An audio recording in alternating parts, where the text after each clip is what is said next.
एक दिन बादशाह अकबर ने ऐलान किया कि जो भी मेरे सवालों का सही जवाब देगा उसे भारी इनाम दिया जाएगा। सवाल कुछ इस प्रकार से थे।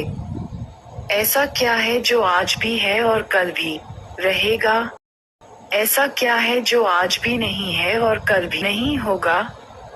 ऐसा क्या है जो आज तो है लेकिन कल नहीं होगा?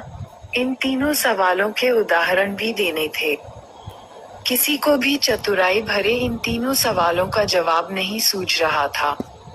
तभी बीरबल बोला, हुजूर, आपके सवालों का जवाब मैं दे सकता हूँ, लेकिन इसके लिए आपको मेरे साथ शहर का दौरा करना होगा।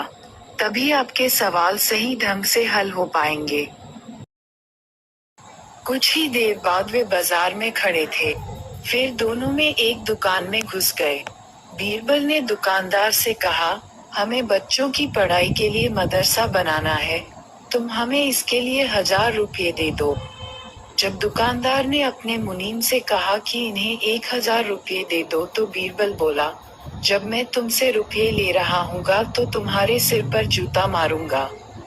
हर 1 रुपये के पीछे 1 जूता पड़ेगा। बोलो, तैयार हो? ये सुनते ही दुकानदार के नौकर का पारा चढ़ गया और वह बीरबल से 2-2 हाथ करने आगे बढ़ाया। लेकिन दुकानदार ने नौकर को शांत करते हुए कहा, मैं तैयार हूँ, लेकिन मेरी एक शर्त है। मुझे विश्वास दिलाना होगा कि मेरा पैसा इसी नेक काम पर खर्च होगा। कहते हुए दुकानदार ने सिर झुका दिया और बीरबल से बोला कि जूता मारना शुरू करें। तब बीरबल व अकबर बिना कुछ कहे सुने दुकान से बाहर निकल आए। दोनों चुपचाप चले जा रहे थे कि तभी बीरबल ने मौन तोड़ा।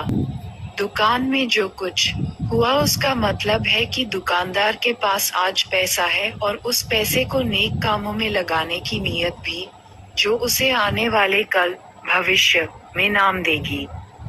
इसका एक मतलब ये भी है कि अपने नेक कामों से वह जन्नत में अपनी जगह पक्की कर लेगा। आप इसे यूं भी कह सकते हैं कि जो कुछ उसके पास आज है, कल भी उसके साथ होगा। यह आपके पहले सवाल का जवाब है। फिर वे चलते हुए एक भिखारी के पास पहुंचे। उन्होंने देखा कि एक आदमी उसे कुछ खाने को दे रहा है और वह खाने का सामान उस भिखारी की जरूरत से कहीं ज्यादा है। तब बीरबल बादशाह से बोला, ये रहा हुजूर आपके दूसरे सवाल का जवाब। ये भिखारी ईश्वर को खुश करना नहीं जानता। इसका मतलब ये है कि जो कुछ इसके पास आज है, वो कल नहीं होगा। दोनों फिर आगे बढ़ गए। उन्होंने देखा कि एक तपस्वी पेड़ के नीचे तपस्या कर रहा है। बीरबल ने पास जाकर उसके सामने कुछ पैसे रखे। तब वह तपस्वी बोला, इसे हटाओ यहाँ से, मेरे लिए ये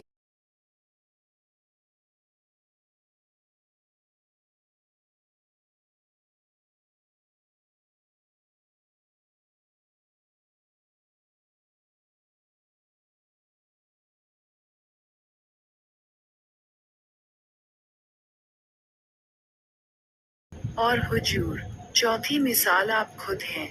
पिछले जन्म में आपने शुभ कर्म किए थे जो ये जीवन आप शानो शौकत के साथ बिता रहे हैं। किसी चीज की कोई कमी नहीं। यदि आपने इसी तरह ईमानदारी और न्यायप्रियता से राज करना जारी रखा तो कोई कारण नहीं कि यह सब कुछ कल भी आपके पास न हो। लेकिन यह न भूलें कि यदि आप राह भटक गए तो कुछ साथ नहीं रहेगा। अपने सवालों के बुद्धिमत्तापूर्ण चतुराई भरे जवाब सुनकर बादशाह अकबर बेहद खुश हुए।